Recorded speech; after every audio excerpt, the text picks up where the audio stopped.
Meus queridos, que a graça e a paz do nosso Senhor e Salvador Jesus Cristo seja com todos nós, amém, e graças a Deus. Nossa oração é de que Deus esteja conduzindo em triunfo esta igreja, para que vocês possam continuar firmes em Cristo Jesus, alicerçados, fundamentados, vivendo o propósito de Deus para a vida de vocês a cada dia, no nome dEle e para a glória dEle. Está comigo, como o pastor Tiago disse, a minha família, a Vera Lúcia, minha esposa, Marcelo Júnior e o Abner, lá atrás. A minha esposa já está de pé, viu? Pode, baixinha mesmo. Eu esqueci que eu vou ter que voltar para casa, né? Meus irmãos, é uma satisfação muito grande. Agradeço de coração o convite do pastor Tiago, a confiança do conselho. E a oração do meu coração é que Deus fale ao nosso coração por meio de sua palavra, segundo a sua vontade. Para isso eu gostaria de convidar você a abrir comigo a sua Bíblia em Efésios capítulo de número 1. Efésios capítulo de número 1, nós vamos ler a partir do verso de número 3 até o verso de número 14. Os irmãos encontraram, eu vou ler, os queridos acompanhem na sua Bíblia. Diz-nos assim o texto sagrado: Bendito Deus e Pai de nosso Senhor Jesus Cristo, que nos tem abençoado com toda sorte de bênção espiritual nas regiões celestiais em Cristo, assim como nos escolheu nele antes da fundação do mundo, para sermos santos e irrepreensíveis perante ele, e em amor nos predestinou para ele, para a adoção de filhos, por meio de Jesus Cristo, segundo o beneplácito de sua vontade, para o louvor da glória de sua graça, que ele nos concedeu gratuitamente no amado, no qual temos a redenção pelo seu sangue, a remissão dos pecados segundo a riqueza da sua graça, que Deus derramou abundantemente sobre nós, em toda sabedoria e prudência, desvendando-nos o mistério da sua vontade, segundo o seu beneplácito, que propusera em Cristo, de fazer convergir nele, na dispensação da plenitude dos tempos, todas as coisas, tanto as do céu como as da terra. Nele digo, no qual fomos também feitos herança, predestinados segundo o propósito daquele que faz todas as coisas, conforme o conselho da sua vontade, a fim de sermos para louvor da sua glória, nós os que de antemão esperamos em Cristo, em quem também vós, depois que ouvistes a palavra da verdade, o evangelho da vossa salvação, tendo nele também crido, fostes selados com o Santo Espírito da promessa, o qual é o penhor da nossa herança, até o resgate da sua propriedade, em louvor da sua glória. Amém. Graças a Deus. Vamos orar ao Senhor. Deus eterno, nós somos o teu povo, nós estamos na tua casa, e nós acabamos de ler a tua palavra. Nós precisamos que o Senhor fale ao nosso coração, que o Senhor nos ensine os teus preceitos, para que nós possamos trilhar as tuas veredas. Rogamos que o Senhor desvende os nossos olhos, para que possamos enxergar a maravilha do teu evangelho, e assim, ó Deus, sermos transformados dia após dia pelo Senhor Jesus. Aquela boa obra que o Senhor começou em nós, que o Senhor possa concluir segundo a tua vontade, fazendo isso, ó Deus, por meio da tua palavra ao nosso coração, por meio do teu Espírito, nos conduzindo e nos convencendo do nosso pecado, para que nós possamos andar em novidade de vida a cada dia que o Senhor nos permitir viver sobre a face da terra. Te pedimos isso, ó Deus, confiados em sua graça, em seu muito amor por nós, no nome de Jesus, amém, graças a Deus, amém. Meus queridos, nós somos um povo que desfrutamos do amor eterno de Deus sobre nós, e nós desfrutamos disso individualmente, mas também coletivamente. O Senhor se apresenta a nós com graça a cada dia da nossa vida e manifesta o seu amor por nós como igreja. Prova disso são as promessas que nós encontramos da parte do Senhor a respeito da sua própria igreja. Uma delas nós lemos no momento da liturgia, de que as portas do inferno não prevalecem contra a igreja de Deus, porque Deus a sustenta. Mas Deus também prova o seu próprio amor para conosco, pelo fato de nos ter entregue os seus filhos, mas também de outras formas, conforme é meu propósito mostrar aos irmãos nesta noite, com a ajuda do próprio Deus. Nós vemos que a igreja do Senhor Jesus, ela é de fato uma igreja que é objeto do seu amor, e Paulo faz questão de deixar isso claro quando escreve a igreja de Éfeso. Ele chega a comparar o amor de um homem para com sua mulher como o amor de Deus pela igreja. Assim como Deus amou tanto a sua igreja, a sua noiva, a ponto de dar o seu filho para morrer na cruz por nós e se entregar por ela, o apóstolo Paulo fala no capítulo de número 5, que assim também nós devemos amar as nossas esposas. E quando nós olhamos para este capítulo 1, nós vemos Paulo demonstrando como que Deus manifesta o seu amor para com a sua igreja, e este é meu propósito nesta noite, mostrar então as demonstrações do amor de Deus para nós como igreja, comunidade do Senhor. Nós percebemos nas Escrituras, além da promessa que o próprio Senhor Jesus fez em Mateus capítulo 16, nós encontramos Pedro afirmando deste amor, quando ele nos diz que nós somos nação santa, povo de propriedade exclusiva do Senhor, raça eleita, um povo escolhido por Deus. E agora Paulo nos mostra a manifestação do amor de Deus sobre nós como igreja, quando ele nos mostra que Deus nos abençoou com todas as sortes de bênçãos, e ele começa a descrever algumas bênçãos, que nós podemos ver, que salta então aos nossos olhos, à medida em que nós lemos este texto. A primeira delas, a bênção de sermos escolhidos. Antes da fundação do mundo, ainda não tinha feito bem ou mal, e o Senhor já olhou para nós com um olhar de misericórdia, e graças a Deus que foi assim, porque se nós tivéssemos nascido para depois então ser escolhidos, certamente nenhum de nós passaríamos pelo crivo. O Senhor fez antes mesmo do nosso nascimento o fato de sermos escolhidos pelo Senhor para pertencermos ao seu povo. É uma prova da graça de Deus, mas acima de tudo do amor incondicional que Deus tem por nós. Ele sabia que nós iríamos pecar, que nós iríamos falhar, ele sabia que nós não conseguiríamos manter a profissão de fé, que muitas vezes nós falhamos, e ainda assim ele não abandona o seu teimoso amor por nós, a ponto de nos escolher para sermos o seu povo, e sendo nós escolhidos, vivermos então ao redor de sua mesa, podermos então desfrutar de sua companhia,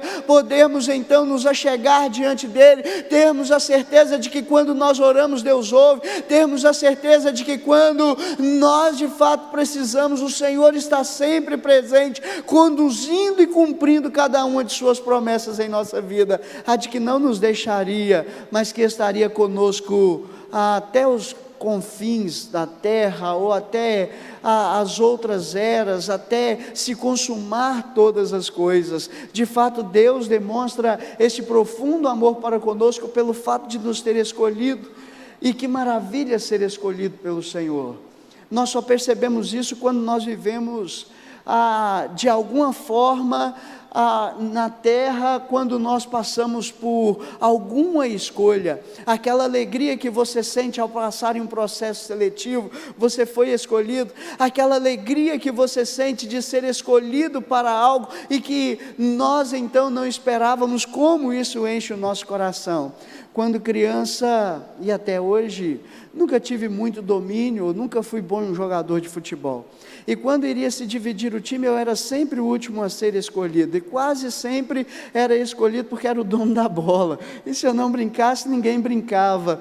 Mas que angústia era no coração quando eles iam escolhendo os melhores, os mais magrinhos, aqueles que tinham mais destrezas, mais habilidades, e eu ficava olhando e falava, quando vai ser a minha vez? E percebia então que demorava a ser escolhido, mas o Senhor provou e prova-nos a cada dia o seu amor, nessa escolha bendita que Ele fez a nós, antes mesmo da fundação do mundo, antes mesmo de todas as coisas, Ele nos escolheu para que pudéssemos viver para Ele, para que pudéssemos pertencer a Ele, para que pudéssemos então desfrutar da companhia dEle, mas Ele nos escolheu com um propósito. E qual é o propósito dessa escolha? Paulo também nos deixa claro, Ele nos diz que o Senhor nos escolheu antes da fundação do mundo para uma vida de santidade, para sermos irrepreensíveis, para termos uma conduta que de fato professa a fé que nós demonstramos diante do Senhor. Então Deus de fato manifesta o seu amor para conosco, mas Ele também espera de nós que vivamos esse propósito que Ele tem a cada dia para nós, de santidade, de novidade de vida, de uma vida de temor e santo tremor diante de Deus. E nós deveríamos de todo o nosso coração, baseado neste amor que o Senhor tem por nós, baseado nessa graça que Ele manifesta, baseado então neste ato tão maravilhoso de Deus, de nos chamar, servirmos com alegria e vivermos em santidade. Afinal é isso que o Senhor nos chama a fazer. Eu olho para trás e fico imaginando a igreja de Éfeso recebendo essa carta e ela sendo lida em um domingo à noite. Não sei se você consegue imaginar a cena comigo. Um domingo à noite, o povo talvez reunido em um espaço, talvez não como o que vocês têm, a oportunidade que nós temos aqui agora, menos confortável, mas todos assentados, ouvindo então uma carta que foi escrita por um homem que estava preso, mas que era muito querido por eles, que havia estado entre eles durante 1 ano e meio, conforme Paulo passou na igreja de Éfeso, e agora eles começam a ler essa carta, talvez com a luz de uma lamparina, e todo mundo atento, ouvindo a leitura daquilo que Paulo havia escrito para a igreja, e de repente Paulo começa a louvar ao Senhor. Bendito seja Deus, o Deus Pai de nosso Senhor Jesus Cristo, porque Ele tem nos abençoado. E de que forma que Ele nos abençoa? Ele nos escolheu antes da fundação do mundo, Ele nos escolheu para um propósito eterno, para que nós vivêssemos em santidade, para que nós vivêssemos para Ele, para o louvor de sua glória, para que nós fôssemos irrepreensíveis, para que através do nosso testemunho as pessoas então pudessem olhar para o Senhor e também ter uma vida diferente, um desejo diferente, conforme Deus espera que nós façamos. Mas nós percebemos ainda, queridos, que de fato Deus demonstra o seu amor para conosco nas bênçãos que nós recebemos da parte dEle. A ser escolhido é uma delas, mas também a bênção de ser redimidos é outra.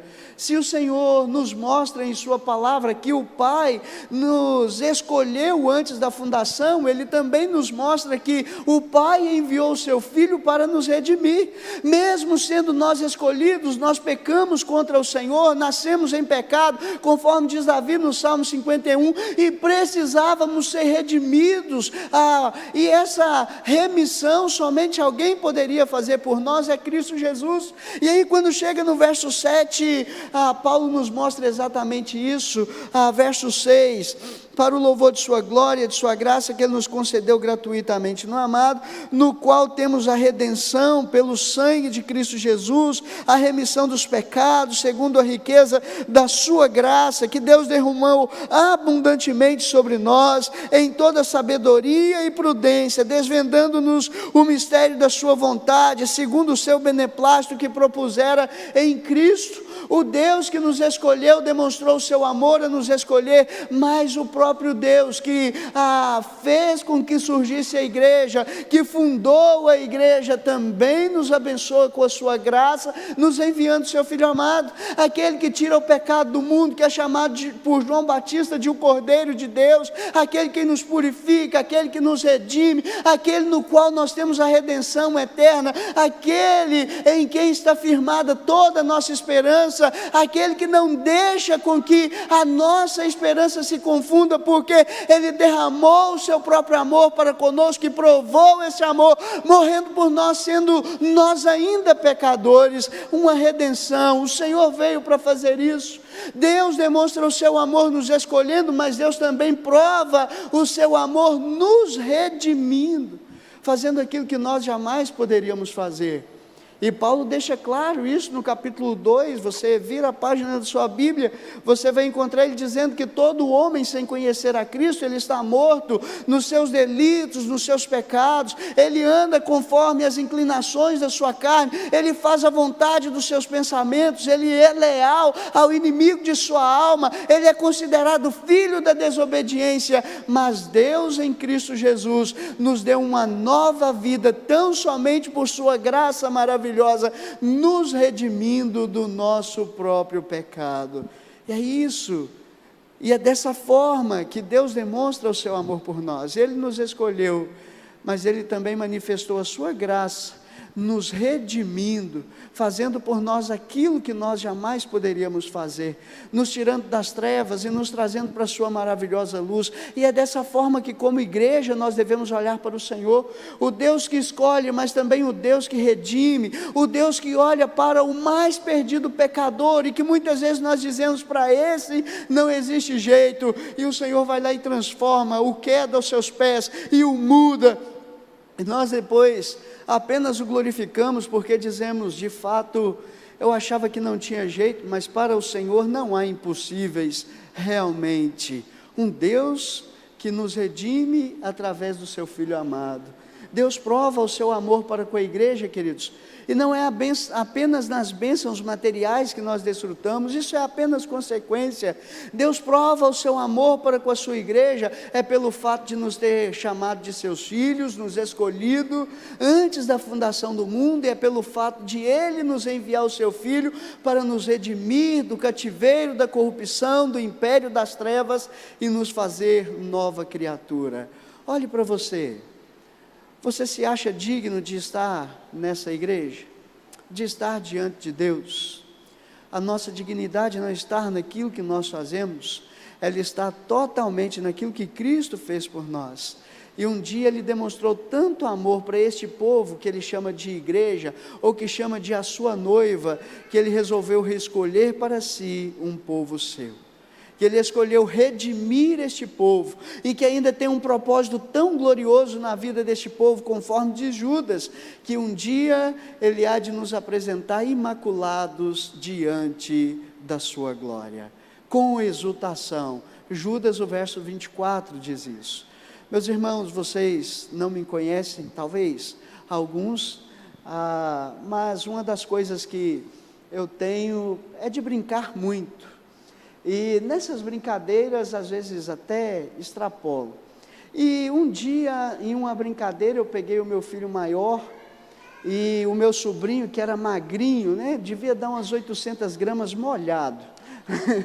E eu peguei então ele, e eles estavam com a tinta na mão, daquelas que sai facilmente, pelo menos deveria sair, tinta guache, se não me engano o nome.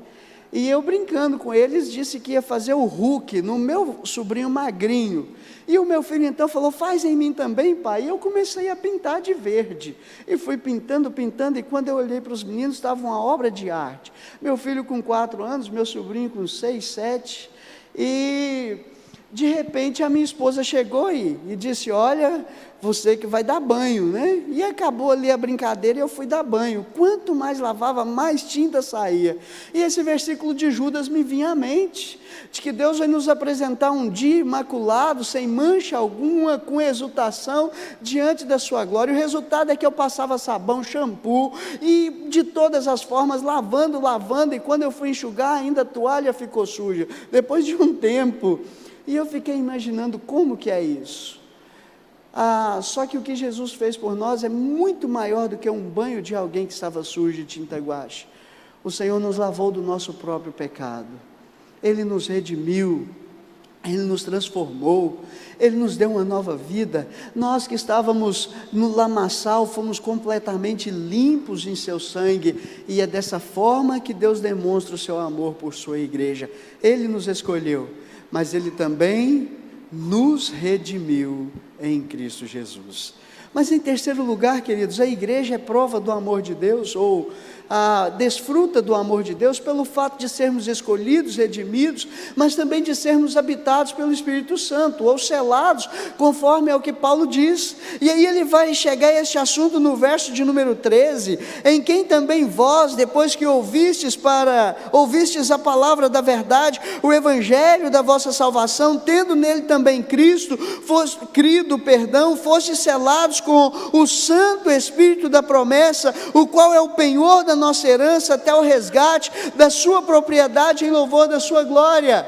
Deus prova o seu amor para com a igreja que Ele mesmo resgatou, que Ele mesmo fundou, que Ele mesmo criou, pelo fato de nos escolher, não merecendo nós nenhuma coisa, a não ser a condenação eterna pelo pecado, pelo fato de nos redimir, quando nós deveríamos ser deixados no nosso próprio estado, porque éramos herdeiros do pecado de nossos primeiros pais, mas Ele traz a promessa de que assim como por um só homem entrou o pecado no mundo, também por um só homem entrou a redenção em Cristo Jesus. Mas não apenas isso, Deus prova o seu próprio amor para conosco pelo fato de nos dar o seu Espírito, que habita o meu e o seu coração. Que amor maravilhoso! Ele nos dá como penhor, garantindo que se Ele não voltar para buscar o seu povo, o Espírito Santo estará conosco para sempre. Ele nos dá então com o propósito de que esse Espírito nos guie na verdade, na justiça, nos convença do nosso pecado, mas também nos mostre a graça de Deus. E esse Espírito Santo está aplicando a obra do Senhor a cada dia em nosso coração, de forma que nós cremos e entendemos a necessidade de mudança, e assim nós vamos sendo transformados dia após dia pelo Senhor, através do Evangelho, conforme o Espírito Santo aplica em nosso coração estas verdades, da parte de Deus. Quem somos nós para termos o Espírito Santo de Deus habitando em nós? E agora Paulo diz com toda certeza que nós somos templos, santuários do Espírito Santo de Deus. Ele está presente em nossa vida, Ele está conduzindo a nossa história, Ele está nos guiando, Ele está cumprindo em nós aquilo que Ele veio para fazer. Quando estamos tristes, Ele nos consola. Quando estamos desanimados, Ele enche o nosso coração. Quando nós estamos perdidos, Ele aplica a palavra do Senhor a nós para que possamos encontrar o caminho. O Senhor fez isso. E Ele prova o seu amor para com a igreja, a manifestação bendita do seu amor, nos escolhendo, nos redimindo, mas também nos dando o seu Espírito, para que nós possamos andar firmados nele, e para que nós possamos viver para a glória dele, de forma, queridos, que não existia nenhuma outra forma de Deus manifestar o seu amor para com a igreja, a não ser como o Senhor fez: nos escolher antes da fundação do mundo, nos enviar o seu Filho para nos redimir, nos enviar o seu Espírito para que pudesse então cumprir essa obra em nós a cada dia, nos transformando de glória em glória para o louvor do Senhor. E talvez você possa dizer: tá, pastor, mas em que isso muda a minha vida? Eu posso olhar para Deus e eu posso ver de fato que Ele me amou, eu estou aqui. Se Ele não tivesse me amado com amor eterno, eu ainda estaria perdido. Mas o que isso muda? Eu creio de fato que Jesus me redimiu do meu pecado. Eu não conseguia sair da vida em que eu vivia sozinho, mas o Senhor transformou a minha história, me deu um novo rumo, me deu a graça de ser uma nova criatura. Eu creio nisso, o Senhor me redimiu. Isso é prova do amor do Senhor para comigo. Eu creio que o Senhor me deu o teu Santo Espírito, que habita no meu coração. Mas o que isso muda na minha vida? E é aqui que eu quero aplicar esse texto ao seu coração. Meus irmãos, se Deus nos amou tanto, nós devíamos relembrar um hino que nós cantamos esporadicamente em nossa igreja: eu morri na cruz por ti, o que fazes tu por mim? E se Deus manifestou tanto amor a ponto de te escolher para viver a vida eterna, quando você deveria viver a condenação eterna, se Deus demonstrou tanto amor a ponto de te redimir, quando você não tinha mérito algum em você mesmo, se Deus demonstrou tanto amor para você, ou para nós como igreja do Senhor, a ponto de nos dar o Espírito Santo de Deus para habitar em nosso coração, que ainda não foi transformado totalmente, o que nós devemos fazer diante de tudo isso? E aí nós voltamos a alguns textos, ou alguns versículos deste texto que nós lemos, para saber o que de fato o Senhor espera de nós. Ele espera uma vida de santidade, de temor, de integridade diante dEle. Ele nos escolheu para que nós pudéssemos andar de forma irrepreensível em sua presença. Ele nos escolheu em amor, para que nós pudéssemos de fato dedicar a nossa vida em serviço ao Senhor. Mas como você tem feito isso? Porque via de regra nós estamos vivendo em uma época em que as pessoas estão servindo ao Senhor por honra da firma. Faz porque o pastor mandou, faz porque cumpre uma tradição, foi ensinado desde criança, faz porque acha que se ele não fizer, não vai ter outra pessoa que faz, e esquecemos, queridos, que o que Deus espera de nós é a alegria no serviço que nós oferecemos, e nós devemos ter esse prazer de andar diante de Deus, fazer o melhor para Ele, fazer para a glória dEle de fato, mas ter o cuidado de que nós estamos fazendo com as motivações certas, ter o cuidado de que nós estamos fazendo da forma como Deus quer, e não da forma que nós queremos, e isso é importante. Então o Senhor demonstra o seu amor por você, pela igreja de Cristo Jesus, mas como essa igreja tem demonstrado o seu amor por Cristo Jesus? Vindo à igreja, tomando um banho quem gosta, penteando o cabelo quem tem, e vindo e se assentando num banco para escutar um careca falar como hoje?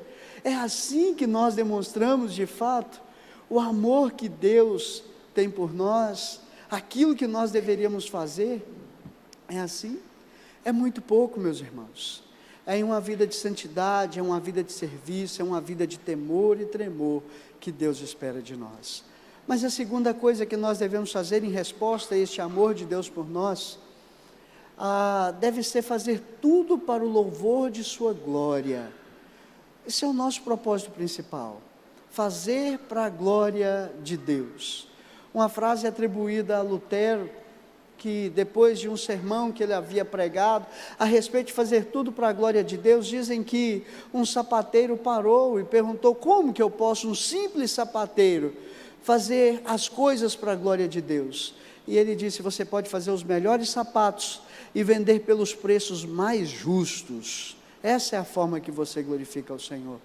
Então, queridos, não existe mistério, existe apenas um propósito que nós devemos ter, naquilo que nós vamos comer, naquilo que nós vamos beber, naquilo que nós vamos fazer, deve ser para a glória de Cristo Jesus, e nós devemos entender isso. A sua profissão deve ser para a glória de Deus, a sua vida deve ser para a glória de Deus, o seu lazer deve ser para a glória de Deus, o que você pensa em fazer deve ser para a glória de Deus, afinal, é isso que nós encontramos, quando Paulo fala que o Senhor nos deu o seu Espírito como penhor da nossa herança, em resgate da sua propriedade, mas também em louvor da sua glória.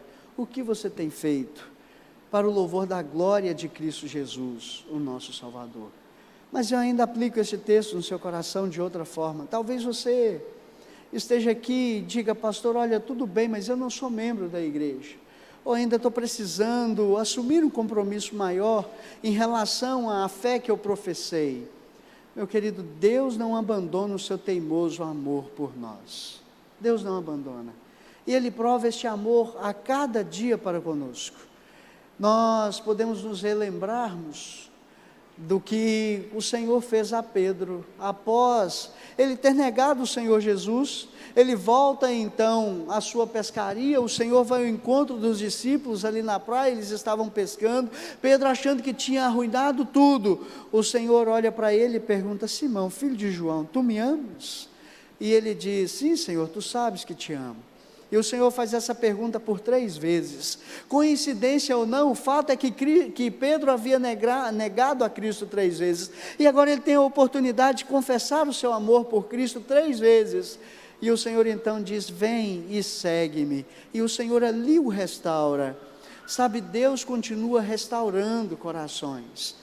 E se você nesta noite precisa dizer: pastor, eu preciso de um compromisso maior, eu preciso que o Senhor acenda a chama em meu coração, para que eu possa servir com alegria, para que eu possa fazer tudo para a glória de Deus, para que eu possa ver o amor de Deus em cada detalhe da minha vida, e assim, experimentando este amor de Deus, eu possa demonstrar também o meu amor por Deus, servindo com alegria, vivendo para a glória de Deus, fazendo aquilo que Ele requer de mim. Hoje é dia, o tempo de você clamar ao Senhor. E eu não tenho dúvida, queridos, de que aquele que assim o faz, o Senhor de fato transforma, o Senhor muda. Que Deus faça isso na sua vida, no seu coração, que Deus faça isso nessa igreja, e que vocês, ao celebrar tantos outros anos que o Senhor permitir que vocês possam celebrar, vocês possam sempre olhar para este texto e dizer: nós somos tão amados pelo Senhor, que o Senhor um dia nos escolheu, nos redimiu, nos deu o teu Santo Espírito. nos deu a graça de viver na presença dEle para o louvor de sua glória. E aí todas as outras bênçãos que nós recebemos é consequência dessas 3 maiores bênçãos, a de sermos um dia alcançados por Cristo Jesus. Todas as outras bênçãos é apenas consequências dessas principais bênçãos que nós recebemos da parte de Deus. Mas você agradece por elas? Que Deus te dê a graça de ter um coração cheio de gratidão por Cristo Jesus, porque a nós sempre incorremos ao erro de muitas vezes estar tão apegado àquilo que é terreno, que nós esquecemos daquilo que é eterno. O Senhor já nos abençoou com todas as bênçãos que nos confere a eternidade, a bênção de ser escolhido, de ser redimido, de ter o Santo Espírito da promessa habitando em nosso coração. Mas muitas vezes nós ainda pensamos que bênção é aquilo que meu olho pode ver, aquilo que a minha mão pode tocar, aquilo que o meu corpo pode desfrutar. Mas as maiores bênçãos da parte de Deus são exatamente essas.